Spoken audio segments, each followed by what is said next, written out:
तुलसी विवाह सनातन धर्म में किया जाने वाला एक औपचारिक विवाह कार्यक्रम है, जिसमें तुलसी के पौधे का विवाह शालिग्राम अथवा विष्णु अथवा उनके अवतार कृष्ण के साथ किया जाता है। सनातन धर्म में इसे मानसून का अंत और विवाह के लिए उपयुक्त समय के रूप में माना जाता है। आज के वीडियो में जानते हैं कि कब शुरू हुआ तुलसी विवाह और क्या है इसका रहस्य। कार्तिक मास के शुक्ल पक्ष की एकादशी पर भगवान विष्णु के शालिग्राम रूप और माता तुलसी का विवाह किया जाता है। तुलसी पौधा पूर्व जन्म में एक लड़की थी जिसका नाम वृंदा था। राक्षस कुल में जन्मी यह बच्ची बचपन से ही भगवान विष्णु की भक्त थी। जब वह बड़ी हुई तो उनका विवाह राक्षस कुल में ही दानव राज जलंधर से संपन्न हुआ। राक्षस जलंधर समुद्र से उत्पन्न हुआ था। वृंदा बड़ी ही पतिव्रता स्त्री थी, सदा अपने पति की सेवा किया करती थी।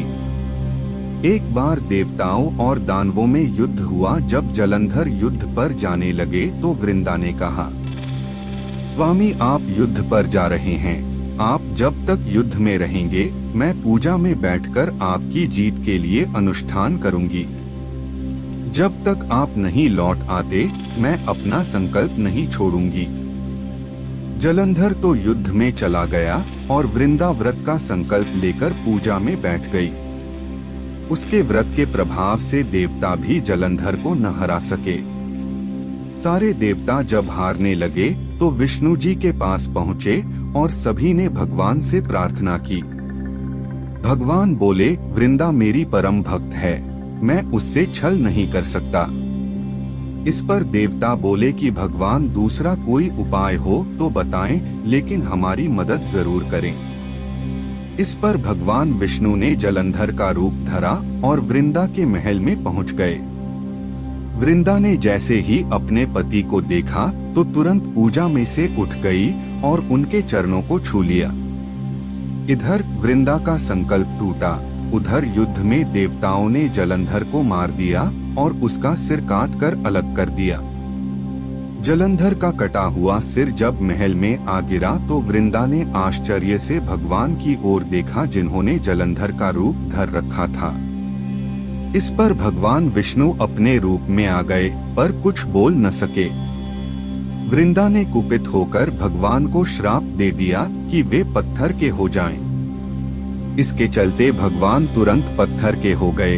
सभी देवताओं में हाहाकार मच गया। देवताओं की प्रार्थना के बाद वृंदा ने अपना श्राप वापस ले लिया। इसके बाद वे अपने पति का सिर लेकर सती हो गईं। उनकी राख से एक पौधा निकला। तब भगवान विष्णु जी ने उस पौधे का नाम तुलसी रखा और कहा कि मैं इस पत्थर रूप में भी रहूंगा, जिसे शालिग्राम के नाम से तुलसी जी के साथ ही पूजा जाएगा। इतना ही नहीं, उन्होंने कहा कि किसी भी शुभ कार्य में बिना तुलसी जी के भोग के पहले कुछ भी स्वीकार नहीं करूंगा। तभी से ही तुलसी जी की पूजा होने लगी। कार्तिक मास में तुलसी जी का विवाह शालिग्राम जी के साथ किया जाता है। साथ ही देवउठावनी एकादशी के दिन इसे तुलसी विवाह के रूप में मनाया जाता है। इसी तरह सनातन ज्ञान की और कथाएं सुनने के लिए सब्सक्राइब करिए सनातन ज्ञान कोश चैनल को। और अगर आपको ये वीडियो अच्छा लगा हो और आपको कुछ नया जानने को मिला हो तो इस वीडियो को लाइक करिए और शेयर करिए अपने मित्रों और परिवार के साथ। धन्यवाद।